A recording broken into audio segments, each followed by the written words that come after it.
오늘은 LA 한인타운에서 한인분들 심장 건강 책임지고 계신 조재형 심장내과의 조재형 원장 모셨고요. 평소에 심장 또 심혈관 등등 건강 관련 궁금증들 오늘 이 시간 질문해 주시면 되겠습니다. 조재형 심장내과의 조재형 원장 인사드리겠습니다. 안녕하세요. 네, 안녕하세요. 굿데이 LA 애청자 여러분들 반갑습니다. 오랜만에 뵙는 것 같아요. 그렇죠? 네네, 한 두세 달 된 것 같은데. 맞아요. 4월에 오시고 네, 오랜만에 맞아요. 뵙는 네, 것 근데 같아요. 한 1년 된 것 같은데요. 잘 지내고 계셨어요? 네네네, 잘 지내고 있었습니다. 아침 뉴스 시간에는 목소리를 잘 듣고 있습니다. 네네, 감사합니다. 2주에 한 네. 번씩. 네. 오늘 그때 그 2주에 한 번씩 아침 뉴스에 전화 연결하는 그 박사가 누군지 궁금하시면 오늘 그 보이는 라디오로 보시면 될 것 같습니다. 심장 질환이 저 이거 궁금했어요. 네. 그동안은 심장 질환이 겨울에 많이 발생한다고 알고 있었잖아요. 네, 맞습니다. 근데 요새는 여름에도 많다고 막 그런 기사들이 났길래 네. 진짜 원래 그런 건지 아니면 바뀌고 있는 건지 궁금하더라고요. 통계적으로는 이제 심근경색과 같은 심근경색이나 중풍과 같은 심장 질환은 겨울철에 많은데요.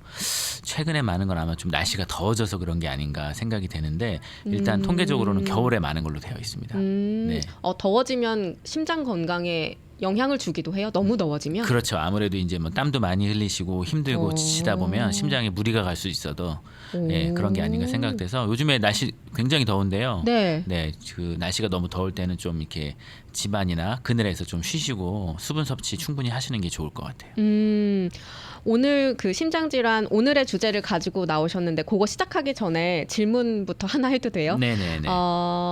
혈압약을 복용 중이신 분인데요. 네. 자주 125 또는 130이 넘는데 어떤지 궁금하다고 네네. 하셨습니다. 일단 가장 좋은 혈압은 120에 80이 가장 좋고요. 120에 80. 네, 고혈압이신 분들은 130에 80으로 유지를 하라고 돼 있거든요. 저희가 이제 심장내과 의사들이 네. 모여가지고 회의도 하고 그래서 네. 어떤 가이드라인을 만드는데 거기에 보면 고혈압이어서 혈압약을 드시는 분들은 혈압이 130에 80으로 유지를 하게끔 돼 있어요. 그래서 혈압약을 드셔서 130에 80이 되면은 유지가 잘 되는 거니까 그때 끊으시면 안 되고. 끊으면 안 되고. 끊으면 안 되고. 끊으면 이제 도로함이 타버리죠. 그래서 간혹 가다가 저한테 오셔서 혈압약을 이렇게 높으면 드시고 정상이면 안 드시는 분들이 있어요. 그러니까 매일매일 안 드시고 네, 매일매일 안 드시고. 그때 그냥 높을 때 드시는구나. 네, 그러시는 분들이 굉장히 많아요. 그래서 네.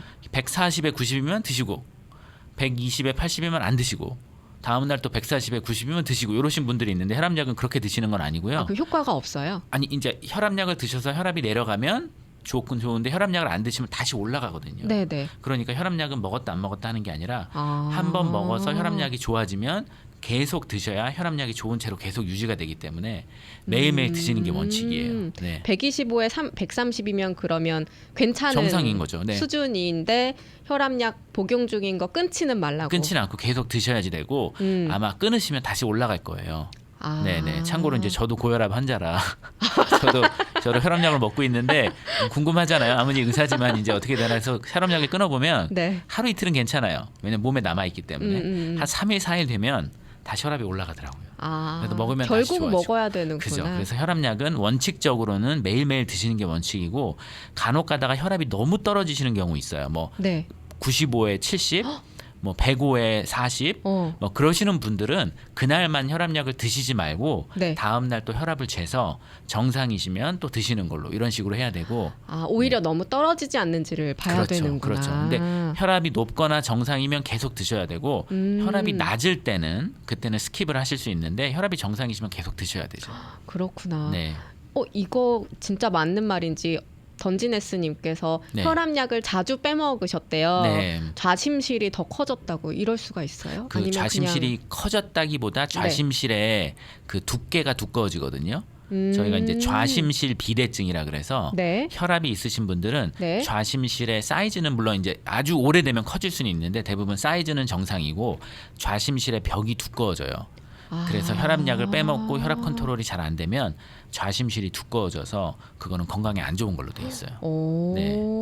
다시 좀 잘 복용을 하셔야겠어요. 네, 그리고 그렇죠. 혈압 관련해서 질문 한 가지만 더 할게요. 네. 혈압약 복용으로 혈압이 정상이면 뇌졸중이나 심장마비 같은 혈압 관련 질병은 안심해도 되는지. 그렇죠. 일단 혈압이 높아서 혈압약 드셔서 혈압이 정상이 되면 뇌졸중이나 심근경색의 위험증은 혈압이 정상이신 분이랑 똑같기 때문에 네. 그래서 저희가 이제 의사들이 혈압약을 자꾸 먹으라고 얘기를 하는 게 네.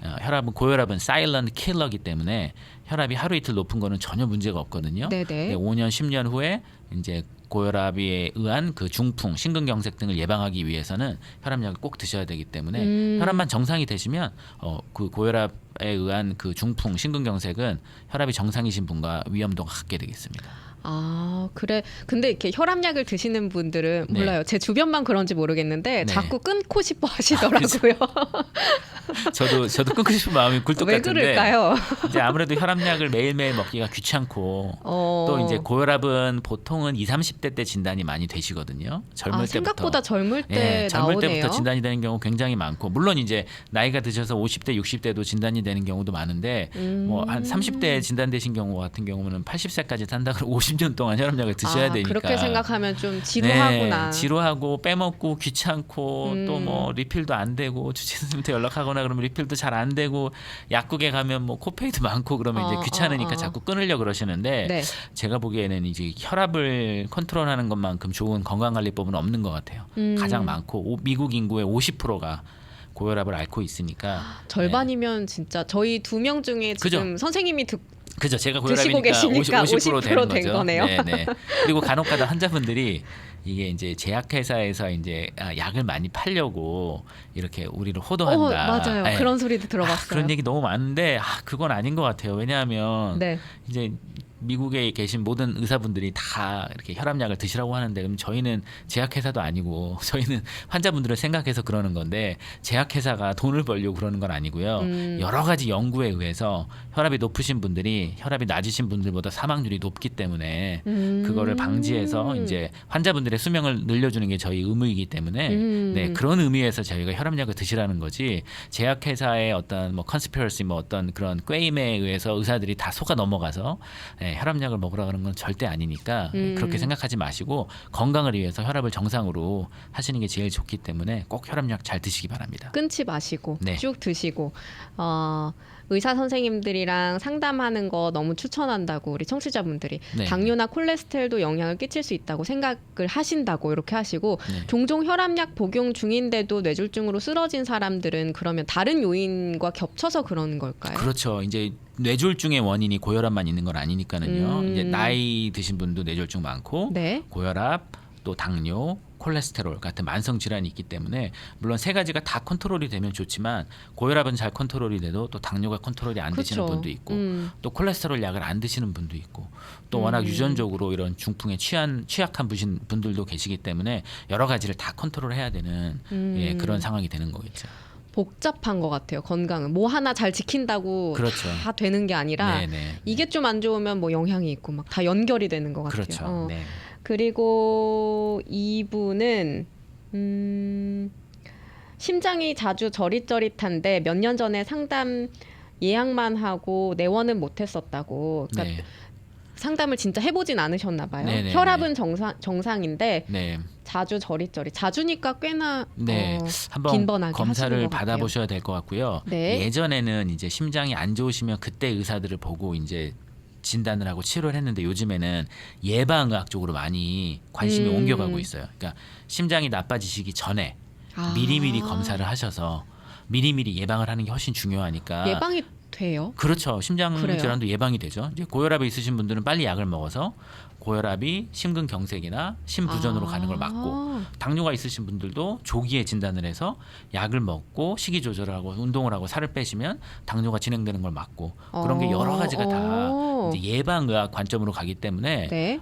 뭐 의사 선생님들 안 보는 것도 좋지만 네. 또 자주자주 보셔서 미리미리 자기 몸에 이상이 있을 때 그걸 빨리 진단을 해서 빨리 진단을 하고 빨리 치료를 해서 이제 병이 더 커지는 걸 막는 게 중요하겠죠. 그래서 몸에 조금이라도 이상이 있으시면 빨리 주치의 선생님 먼저 보시고 주치의 선생님이 해결할 수 있는 건 해결하고 안 되면 그때 이제 심장내과로 리퍼를 해주시기 때문에 그때는 이제 저희가 받아서 계속 치료를 하기 때문에 빨리 의사 선생님을 보시는 게 좋겠습니다. 뭐 생활에는 지장이 없을 수 있겠지만 어느 날 갑자기 쓰러질 수도 있는 거 큰 일이 있을 수 있으니까 한번 꼭 내원을 하시면 좋을 것 같아요. 그리고 아까 왜 혈압약을 먹고 있는데 오히려 혈압이 떨어지면은 스킵해야 된다라고 말씀을 하셨잖아요. 네. 그래서 질문이 하나 들어왔는데요. 네. 제가 이 약 이름을 잘 읽을 수 있을지 네. 모르게 잘 좀 캐치해 주세요. 네. 아테놀롤. 아테놀롤. 네, 그거 50mg. 네. 그리고 리지노프릴 맞나요? 네, 리스노프릴. 네. 요거 5mg 네, 매일 네. 먹는데 혈압이 네. 90에서 100, 60에서 70입니다. 네. 약 어떻게 해야 하는지. 앞에 게 90에서 100이면 좀 낮으시거든요. 네. 예. 두 개 중에 약을 하나를 중지하시는 게 좋을 것 같아요. 이거는 근데 그러면 알아서 중지하시면 안 되고 그죠. 한번 가셔야 항상 되는 거죠? 의사 선생님하고 그 약을 두 개 처방해 주신 의사 선생님하고 상의를 하셔서 네. 근데 앞에 게 90에 100이면 좀 낮으신 것 같아요. 100 이하면 저희가 보통 낮다고 생각을 하거든요. 근데 약을 두 개 중에 하나는 끊으셔야 될 것 같아요. 그렇구나. 네네네. 얼른 가서 좀 조절을 해야 될 것 같아요. 네. 만약에 주치의 선생님 보기 힘드시면 네. 둘 중에 하나 정도를 먼저 끊어서 혈압을 좀 높게 올리고 그 다음에 보시면 좋고 빨리 예약이 안 되면 네. 둘 중에 하나면 그 아테놀롤. 아테놀롤이나 리스노프릴이나 둘 중에 하나 정도를 끊으셔서 혈압이 어떤가를 좀 체크해 보시고 네, 가능한 한 빨리 주치의 선생님 보셔서 네, 혈압을 조절하시는 게 좋을 것 같아요. 너무 낮으세요. 네. 그리고 또 질문이 왔는데요. 네. 오늘 질문이 좀 많네요. 네, 거의 오랜만에 오셔서 그래요. 제 클리닉을 지금 연장하는 듯한 느낌인데, 네네. 네. 이분은 안녕하세요. 저 질문이 있는데요. 제가 혈압이 130에 80을 쭉 유지해 오다가 2년 전 교통사고가 났을 때 놀라서인지 갑자기 손이 떨리고 숨이 안 쉬어지고 5분 정도 호흡 곤란이 왔었습니다. 그 뒤에 물리치료 받으러 병원에 갔더니 혈압이 155에 100이나 나오더라고요. 그 뒤로 내과에 내원해서 또 검사했는데 혈압이 안 내려가서 그 뒤로 혈압약을 복용 중인데 고혈압이 이렇게 갑자기 올 수도 있는지 아니면 올 때가 돼서 왔는데 하필 또 사고가 나서 타이밍이 딱 맞았던 건지 궁금하다고. 네, 아마도 하셨습니다. 후자가 맞을 것 같아요. 네. 사고 때문에 갑자기 이렇게 되진 않아요? 예, 사고 때문에 갑자기 되는 경우도 있는데 네. 그러면 이제 사고가 어느 정도 이제 충격이 완화가 되고 한 일주일, 2주 있으면 이제 혈압이 떨어져야 되는데 그렇지 않은 걸로 봐서는 아마 이제 아시다시피 이제 저희가 나이가 들면서 혈압은 계속 올라가게 돼 있거든요. 왜냐면 동맥경화나 고혈압, 당뇨 이런 것 때문에. 네. 그래서 이제 나이가 드시면서 혈압이 올라가는데 우연히 아마 사고랑 겹쳐서 그런 게 아닐까. 예. 근데 저희가 이제 충격을 받거나 네. 어디가 아프거나 뭐 감기가 걸리거나 뭐 컨디션이 안 좋으면 혈압은 올라가게 돼 있거든요. 일시적으로 올라가는 건 그럼 괜찮은 거예요? 그렇죠. 일시적으로 뭐 예를 들어서 어디가 아파서 혈압이 올라가면 뭐 예를 들어서 무릎에 이제 관절이 아파서 무릎 관절이 너무 아파서 혈압이 올라간다. 그거는 당연한 거거든요. 우리 몸에 통증이 있으면 혈압이 올라가요. 네, 그렇기 때문에 그 스트레스를 받아서 혈압이 올라가는 거는 당연한 건데 그런 그 무릎 통증이 없어졌을 때 혈압이 다시 내려가야 무릎 통증에 의한 혈압인데 지금 얘기하신 걸로 봐서는 그 사고로 혈압이 잠깐 올라갔었으면 이제 사고의 충격이 완화가 되면 혈압이 내려가야 되는데 그런 걸로 아닌 걸로 봐서는 아마 이제 사고와 혈압이 올라가는 거랑 이렇게 우연하게 맞아 떨어진 것 같거든요. 그래서 그런 경우에는 혈압약을 좀 잘 쓰시면서 혈압을 낮추는 게 좋을 것 같아요. 그렇구나. 네. 후자에 가까웠다고 네. 생각이 들고 이분은 20대 중반부터 20년 가까이 혈압약을 먹고 있습니다. 네. 아직 아까 그분이신 것 같아요. 네. 좌심실 비대가 네, 네. 나타난다고. 네, 네. 약은 예전에 아침 저녁으로 먹다가 지금은 이것도 제가 읽을 수 있을지. 네. ARB 플러스 CCB 플러스 이뇨제. 예, 네. 맞아. 네. 반알로 줄여서 먹습니다. 네. 혈압은 120에 75 정도로 유지 중입니다. 네네. 친가 쪽이 대부분 혈압과 혈압 합병증으로 돌아가셨는데 네. 혈압도 유전인지 궁금합니다. 이렇게. 그렇죠. 유전력이 굉장히 강해요. 근데 이 유전이라 그래서 이제 뭐 부모 중에 한 명이 유전이어서 아들, 딸 중에 유전이 되는 그런 간단한 유전은 아니고요. 굉장히 여러 가지 복잡한 유전이에요. 아까 내 부모님이 고혈압이셨다고 내가 네. 100% 고혈압은 또 네, 아니에요. 그런 간단한 유전은 아니고요. 아. 여러 가지 유전자와 어떤 형질과 이런 게 얽히고 설킨 유전이에요. 그래서 저희가 이제 혈압 환자들을 물어볼 때 이제 부모님 중에 고혈압이신 분이 있냐고 물어보면 대부분 있는 경우가 많거든요. 네, 그래서 이제 유전에 의한 혈압이 이제 굉장히 많고요.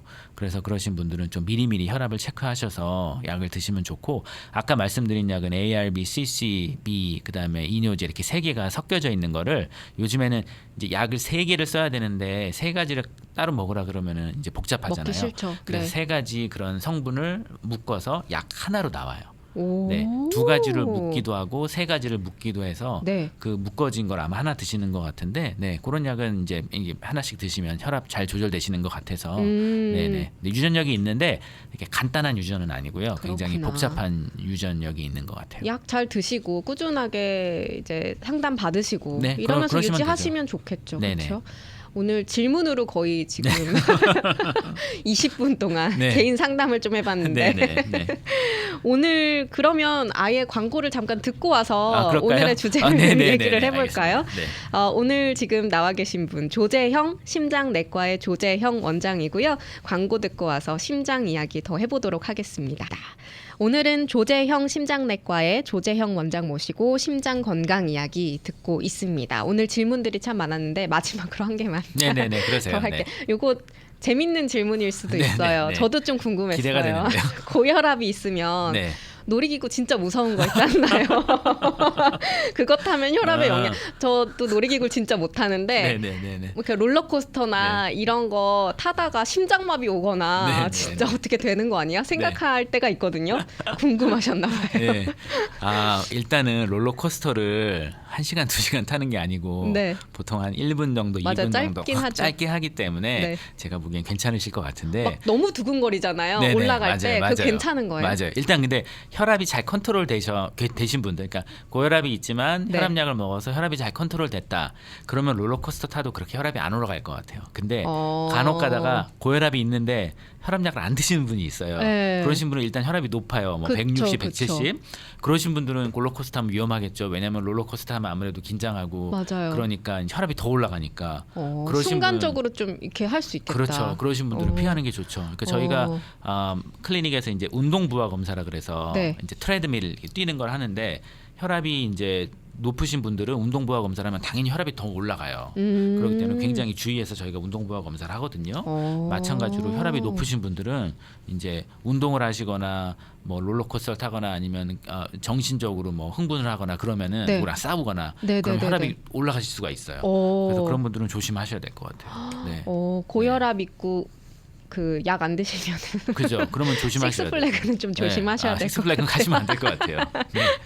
너무 재밌는 질문이었어요. 궁금하기도 했었고. 네네.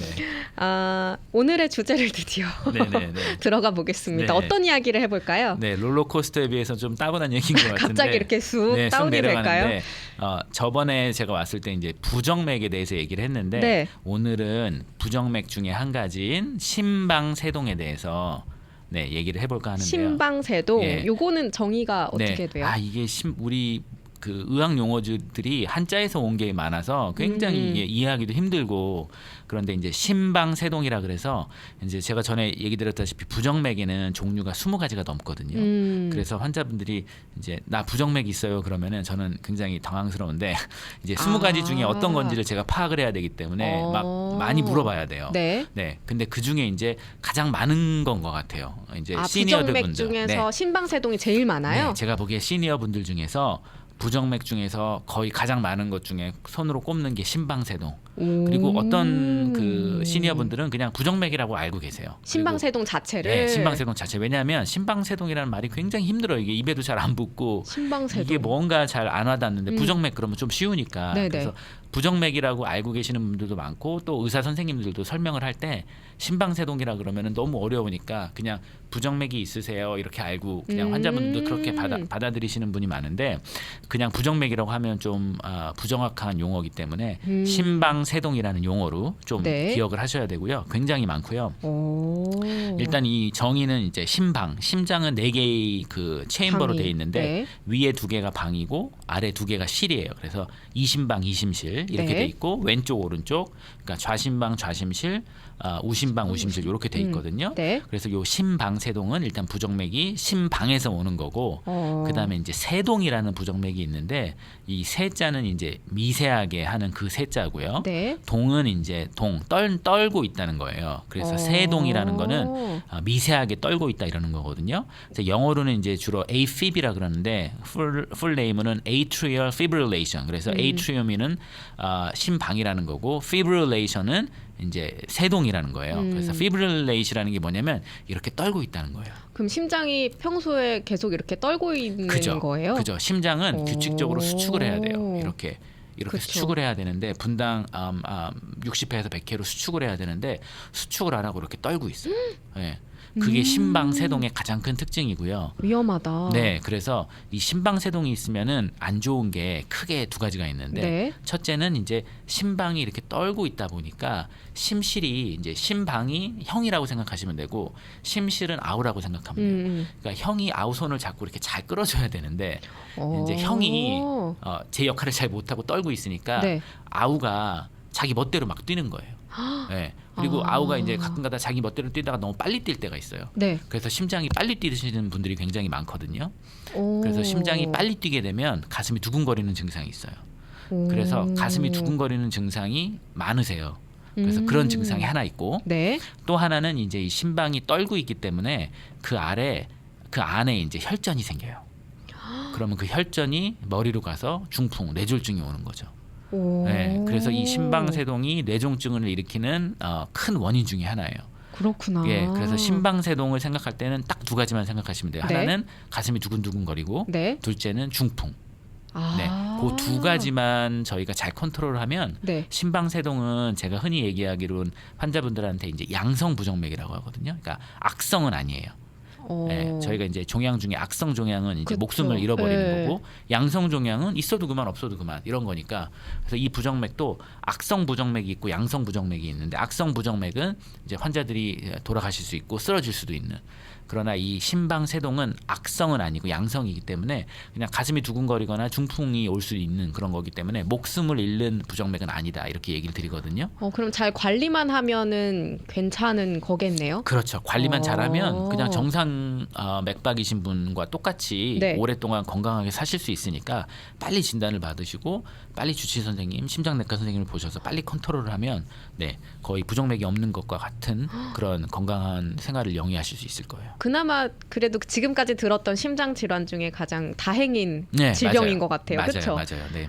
청취자분께서 제가 심방세동인 것 같아요. 맞아요. 심방세동이신 분들 굉장히 많으실 네. 거예요. 네. 가슴이 가끔 두근두근 거려요 하셨는데 네. 근데 제 주변에도 어쩌다 한 달에 뭐 한두 번 정도 가슴이 네. 막 뛰는 게 느껴졌다가 또 괜찮고 맞아요. 그런 분들은 그러면 어떻게 해요? 일단 검사를 받아보셔야 되고요. 검사 받는 걸 추천하시는 거죠? 당연하죠. 어쩌다 한 번이어도 어쩌다 한 번이어도 반드시 검사를 받으셔야 되고 물론 아주 젊으신 분들 뭐 20대, 25세이신 분들이 뭐 한 1년에 한두 번 가슴 두근거린다. 그 정도는 괜찮을 것 같은데 이제 나이가 좀 있으신 분들 30대, 40대, 50대, 60대이신 분들이 가슴 두근거리는 게 한 달에 한두 번씩 있다. 그러면 반드시 검사를 받아서 진단을 그래요. 받으셔야 되고요. 그래서 이 가슴 두근거리는 거는 굉장히 주관적인 증상이에요. 왜냐하면 이제 예를 들어서 뭐 긴장을 하거나 누구랑 싸우거나 그래도 우리가 가슴이 두근거릴 수 있고 뭐 길을 가다가 뭐 누가 나한테 뭐 칼을 들고 다가온다. 그래도 가슴이 두근거릴 수 있으니까. 저는 이쪽 왼쪽으로 누워도 두근거리던데요. 맞아요. 네, 그러신 분들이 있어요. 네. 그래서 그 가슴이 두근거린다는 거는 굉장히 주관적인 증상이기 때문에 그게 다 100% 부정맥이라는 건 아니거든요. 근데 그 중에는 이제 검사를 해서 부정맥으로 진단이 되는 경우가 있기 때문에 반드시 진단을 받아보셔야 되고 그래서 가장 좋은 거는 이제 가슴이 두근거릴 때 의사 선생님한테 가셔서 심전도 왜 이렇게 팔에 다리에 뭐 스티커 같은 거 붙이는 붙이고 거? 전기로 심장에서 나오는 전기를 측정을 해서 보는 심전도가 있거든요. 네. 그것만 보시면 부정맥인지 아닌지 굉장히 쉽게 알 수가 있어요. 네, 그래서 그런 검사는 꼭 받아보셔야 되고. 네. 근데 이 검사가 한계가 있는 게 예를 들어서 나는 가슴이 두근거리는 게 저녁에 잘 때만 그래요. 그러시는 분들은 낮에는 가슴 두근거리는 게 증상이 없는데 없고. 저녁에 잘 때만 그러신다. 그러면 이제 의사 선생님은 낮에 봐야 되니까 자기 전에 보는 게 아니니까. 그럼 낮에 의사 선생님 보시면 심전도를 하면 정상이에요. 그럼 좀 억울하잖아요. 그죠. 근데 네. 집에 가서는 또 심장이 두근거리는 게 있으니까. 네. 그래서 그럴 때를 위해서 저희가 이제 홀터 모니터라든가 패치 심전도 이런 게 개발이 돼서요. 이제 저희 클리닉에 가면 많이 있는데 요만 조그만 패치 같은 게 있어요. 네네. 그걸 환자분들 가슴에다 이렇게 붙여드리면 요 패치가 심장에서 나온 심전도를 계속 모니터링을 해요. 레코드를 해서 저장을 하고 있어요. 네, 길게는 2주까지. 또 최근에는 4주까지도 나오거든요. 그래서 그거를 하신 다음에 그거를 떼어서 분석을 하면 2주나 4주 동안 심장에 뛰었던 모든 심장 박동을 다 볼 수가 있어요. 우와. 그래서 부정맥이 있는지 없는지. 더 정확할 수 있겠네요. 그렇죠. 굉장히 좋은 오. 기구고요. 제가 보기엔 이 기구 때문에 부정맥을 정말 네. 더 잘 진단할 수 있는 좋은 기회가 된 것 같아서 그런 검사를 꼭 해보시길 권유드려요. 저 궁금한 거 있어요. 왜 이렇게 네. 스마트워치 네네, 있잖아요. 맞아요. 네. 그거 가끔 부정맥이나 심방세동 이런 거 잡아낼 수 있다고 맞아요. 광고하는 거 본 적 있는데 네네. 그러면 그게 정확해요? 그거- 이거 믿어봐도 돼요? 100% 정확하진 않은데 네. 굉장히 정확해요. 오, 네, 그렇기 때문에- 생각보다 잘 돼 있구나. 네, 생각보다 제가 어느 정도 정확한지 어느 네. 정도 비정확한지는 제가 숫자로 얘기는 못 드리겠는데 네, 그렇게 해서 오셔서 진단이 되시는 경우가 있고요. 네. 그리고 이제 그 몇 년 전에 좋은 그 NEJM 뉴 잉글랜드 저널 오브 메디슨이라는 이게 전 세계에서 가장 좋은 의학 저널 중에 하나에 애플 그 시계를 이용해서 부정맥을 진단할 수 있다는 그 연구 결과가 나왔어요. 네. 그렇구나. 네, 스탠포드 의대에서 한 연구 결과인데요. 그 분들이 이제 애플 와치에 그런 부정맥을 진단할 수 있는 알고리즘을 개발을 해서 그 애플 와치에서 부정맥이라고 뜨면 네. 그 다음에 실제 그 패치 네, 모니터링을 환자에게 적용을 해서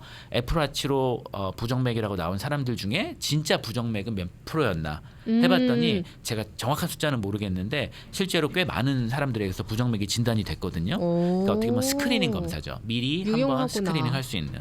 그래서 애플워치로 굉장히 진단이 많이 되고 있어요. 오, 신기하다. 네, 그래서 애플워치 있으신 분들은 꼭 네. 해보시고 요즘엔 애플워치뿐만 아니라 이제 갤럭시도 네, 네. 그런 데서도 개발이 돼가지고 그런 부정맥을 진단할 수 있는 기술들이 굉장히 많거든요. 그리고 또 제가 좋아하는 것 중에 이제 이렇게 손에 이렇게 대서 모니터 할 수 있는 그런 그 심전도 기구가 있어요. 네. 그거는 이제 제가 환자분들한테 가슴 두근거리는 게 뭐 한 달에 한두 번씩 일어나면 패치로도 안 되니까 그럴 때는 그 기구를 사서 가슴 두근거릴 때 이렇게 해보면 네. 그 심전도가 모니터링이 되거든요. 그런 기계도 있구나. 네, 포터블 조그만 그게 거. 더 편할 수도 있겠네요. 그죠? 어쩌다 한번 하시는 맞아요. 분들은 그 기구는 왜 그 전자상거래 업체에서 한 40불 50불이면 주문하실 수가 있거든요. 네. 하나 그래서 사놓으면 온 가족이 좀 그렇죠. 쓸 수 있으니까. 저도 오피스에 하나 있고 저도 가끔가다 해보는데 굉장히 정확하고요, 잘 되고요. 그래서 그런 여러 가지 기술들이 있기 때문에 가슴 두근거릴 때는 꼭 진단을 받으시면 좋을 것 같아요. 그런 거 이렇게 찍어놨다가 병원 가져가도 그렇죠. 그거를 괜찮겠네요. 세이브를 해가지고 나중에 심장내과 세이브해서. 의사선생님 보여주면 저희는 완전 땡큐. 왜냐하면 그쵸. 검사를 안 해도 되니까. 검사를 안 해도 될 정도예요. 그죠? 그러면 왜냐면 선생님 가슴 두근거릴 때 제가 이렇게 했는데 봐주세요. 딱 봤는데 심방세동, 심방세동이네요. 그럼 바로 그냥 진단을 할 수가 있는 거구나. 치료가 되는 거니까 진짜 오. 좋죠. 예, 떼땡큐죠, 떼땡큐. 그 기계 알 수 있냐? 어떻게 검색을 해야 되나요? 그 기계요. 저기 가장 흔한 전자상거래 업체 가셔서 네네네. 네, ECG라고 치시면 돼요. ECG. 예, 그게 Electrocardiogram. CG. 예, 이렇게 치시면은 아마 네. 쫙 나올 거예요. 알겠습니다. 네네네. 그 패치 병원에서 주는 패치는 그거 붙이고 샤워도 하고 이렇게 다 하고 있어야 되는 건지. 그렇죠. 그거 샤워할 수 있어요.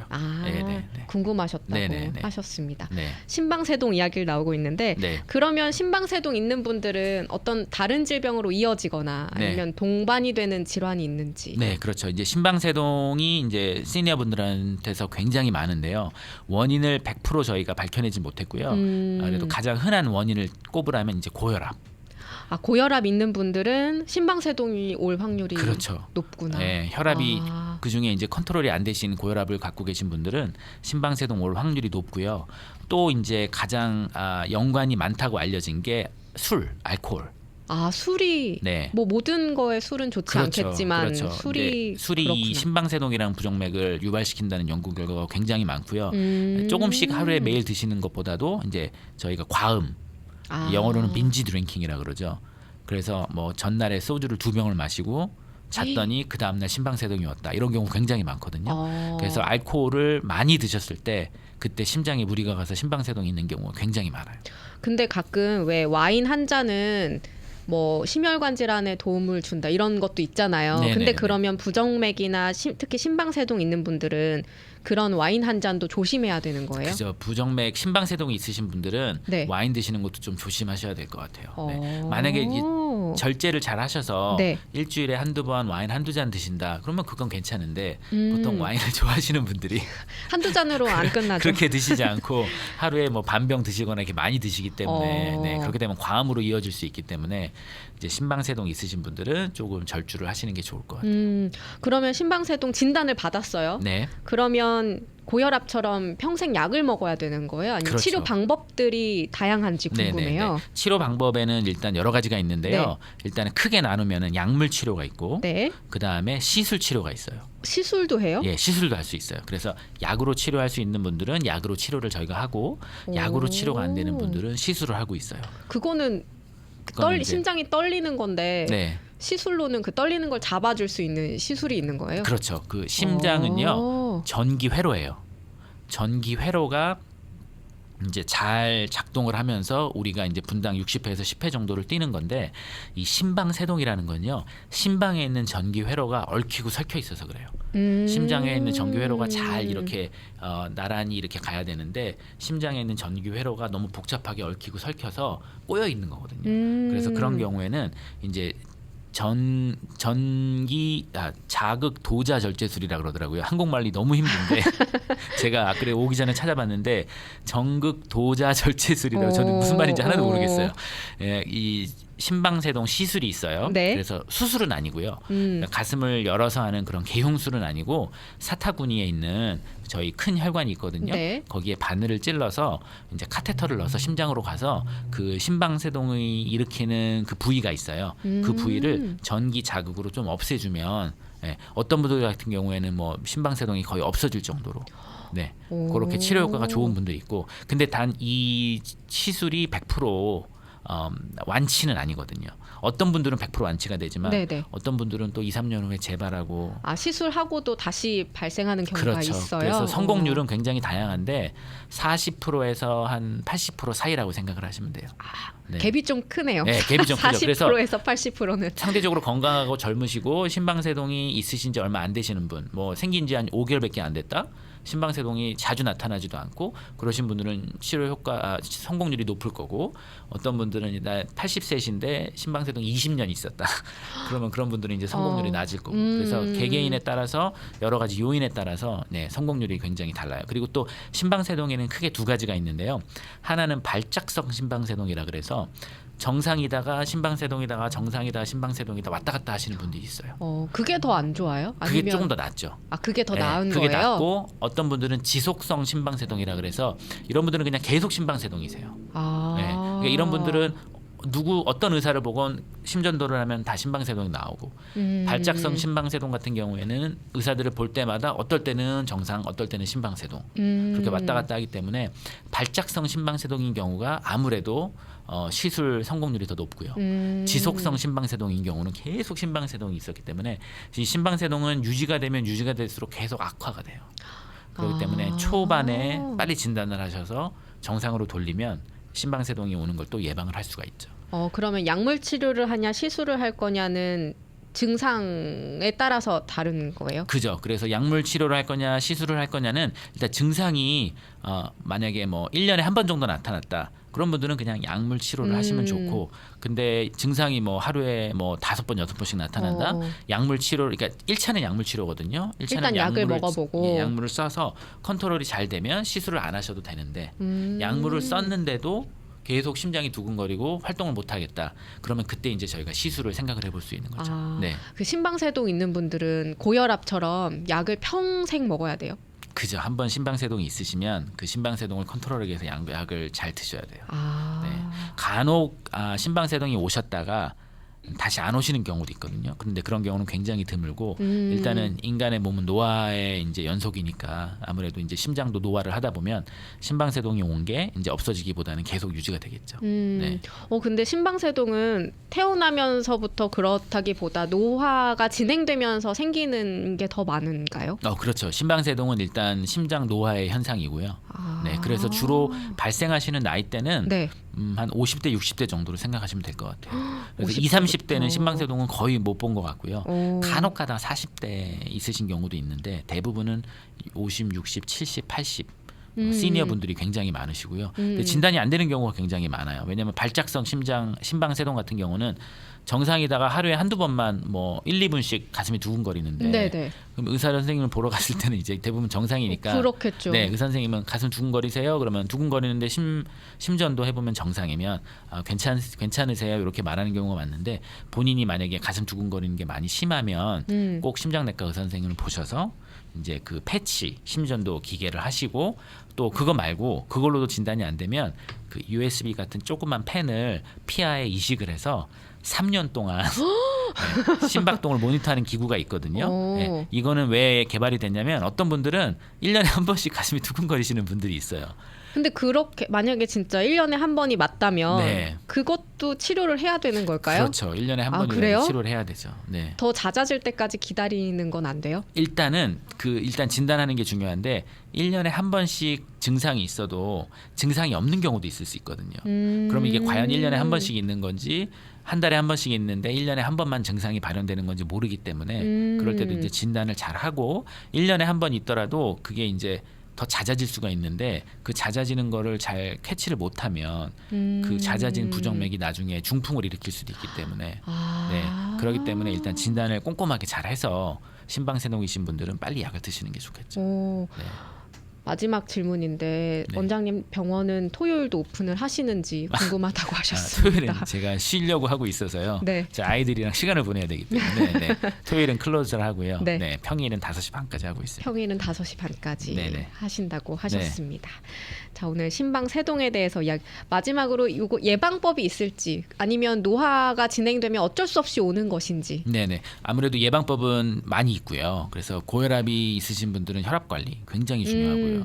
술을 많이 드시는 분들은 술을 많이 줄여셔야 되고 또 이 심방세동을 일으키는 요인 중에 하나가 굉장히 중요한 것 중에 하나가 수면 무호흡증이에요.